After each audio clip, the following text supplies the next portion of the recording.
Hello, everyone. I wanted to take a few moments to look at our week 3 PowerPoint and reading, which goes over chapters 8 through 11. Chapter 8 really starts to talk about kind of the insurance industry and how the concept of insurance is really the sharing of risk, which is really important for most people who are risk averse. We all pool our resources monetarily, and those of us that really need healthcare can use it when necessary. The good thing about insurance is it does increase the demand for care. And like I said before, it also reduces risks. Now, one thing about reducing risk is that usually makes individual decisions somewhat less ideal. That's when you kind of get into kind of those socioeconomic choices that can negatively impact one's health. Insurance can also poorly incent people to actually save for healthcare. That's an economic concept called moral hazard, which is pretty common in economics. But yeah, it kind of disincents or gives the wrong incentive sometimes. Insurance industry or insurance companies try to address that through premiums. They charge premiums to kind of try to offset some of that moral hazard and allow the individual who has the insurance to kind of incur some risk as well. You kind of get into a gray area there, though, between profit for an insurance company and taking care of the consumer's actual health. And many of you in the healthcare industry know that sometimes profit maximization and doing what's best for the patient can sometimes butt heads occasionally. There's also we have two different types of insurances out there, especially in the U.S. market, which is a lot of people think is kind of the root cause of a lot of the problems. Is we're neither really free market or government ran insurance. We're a little kind of a hybrid of both. We have private insurance, which is largely employer provided, and then we also have public insurance, which is things like Affordable Health Care Act, Medicare, Medicaid, et cetera, et cetera. We've also seen from the private insurance perspective that employers have become less and less willing, have decreased their willingness to pay, as you've seen kind of things like premiums go up and coverage not being as good as it may have been 15 or 20 years ago. So that's really chapter 8. Chapter 9 talks about kind of some of the healthcare metrics, and it kind of reiterates some of the things we talked about early in the discussion that the United States is number one in healthcare expenditure currently. But we still have a couple of things that are issues out there that we can address. One of the big ones is being health disparity. And health disparity at the end of the day is just differences in our health outcomes based on things like race, ethnicity, gender, geographic location, and socioeconomic status. What we're kind of trying to drive for long term is the concept of health equity, which is the generally equal outcomes that you can gain within reason. Kind of eliminating some of those health disparities. And we've talked about this kind of in our discussion posts and even in the first couple of videos, is that people with less income or the poor within society generally have worse outcomes when it comes to health. We talk about things like food deserts, where if you have unlimited income and live in certain parts of the city, it's really kind of get hard. It's really takes a little bit of work to kind of actually get to a grocery store. It may be 10 miles away, where people in kind of a higher middle class or higher income bracket have grocery stores, at their disposal, on every street corner. There's also a big problem in the U.S. with obesity. It's almost at epidemic proportions in the United States. We have an over-reliance on things like fast food. We have a sedentary lifestyle, and also our work a lot of the times is sitting at a desk, answering the phone or doing that type of work, because we're a technologically advanced society, and we're not a farming industry anymore, which has changed over the last 100 years.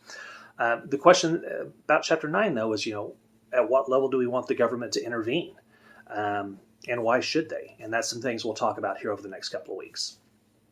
So Chapter 10 talks a little bit about the supply of healthcare, and the supply of healthcare is actually our hospitals and physicians and healthcare workers. Like I alluded to a few minutes ago, many facilities, the focus somewhat is on profit maximization. You want to be a successful company, but most people on an individual individual level, when it comes to nurses, healthcare professionals, physicians, PAs, etc., they have an altruistic end game at the end of the day. I mean, most healthcare professionals get into the actual profession not to make money, but to help people. There are some things that can factor into the impact of the supply of healthcare. Things like technological change, input prices, the prices of production of related goods, and then the size of the industry. All of those can factor in to the actual supply of healthcare that's out there. The supply of healthcare is less responsive to changes in price, and this makes sense due to the inability to kind of easily switch production capacity. So it's hard to healthcare can't really adjust very quickly when it comes to changes in price due to things like, if in very short order, the industry, and COVID is probably a good example of this, where we need some kind of ICU nurses and ICU physicians on a very short notice. That can be very difficult because it takes time to train and ramp up production capacity for ICU nurses and physicians. Same with our facilities. When COVID-19 first hit, there was a lot of concern that we would not be able to, we didn't have the healthcare facilities capable to kind of intake such a large influx of sick patients due to COVID-19. And we saw that kind of play out in real time here over the last 6 months, where there was some large concern over that. The concept of pay for performance has become more popular here within the last 5 to 10 years, of somehow attaching compensation to how efficient we are with health outcomes for our citizens. This is kind of the developing and implementing of financial incentives to supply improved quality of services, kind of similar to what the European model does in the UK. It'll be interesting to see over the next 10 to 15 years if that gets more traction as we move forward, kind of looking at the best way to address the healthcare industry, specifically in the United States. Chapter 11 really talks about the production and sale of healthcare goods. It takes place in the reality of a world with scarce resources. The fact is we have to make choices on how many doctors we want versus how many people we want making big budget blockbuster movies, how many people we want working in government, how many lawyers we want, et cetera, et cetera. So we only have so much resources to go around, both in human capital, which is employment, as well as just resources in general, like buildings, facilities, machinery, stuff like that.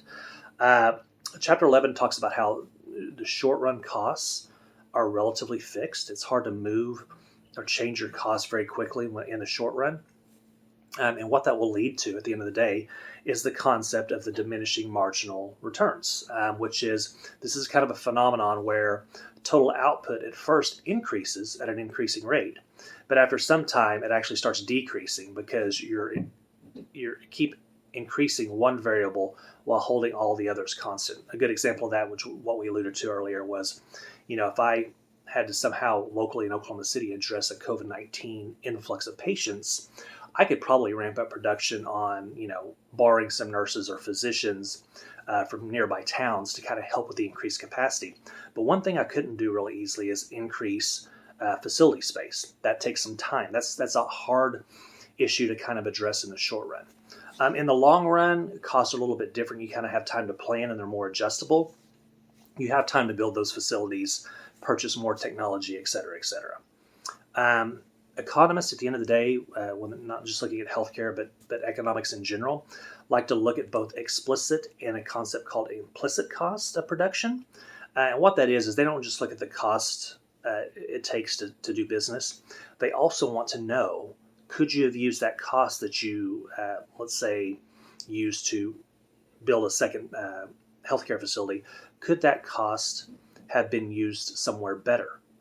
Could that labor, capital, et cetera, be better used somewhere else? Could we have, instead of building a second facility, did an outreach program instead with that money to try to impact the youth when it comes to proactive health outcomes, things like that.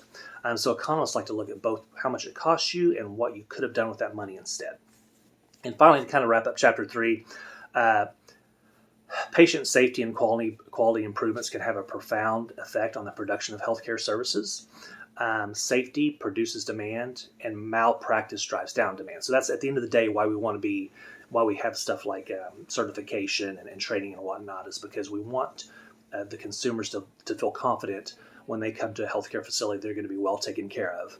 And safety regulations and stuff like that drive up that demand for customers or consumers, I should say, or patients to come into the facility and look for healthcare from us, where things like malpractice and whatnot actually drive down demand and make people a little more adverse to going into the healthcare facility. So that's it for Chapter 3, and we'll talk a little bit more about this on the discussion post this week.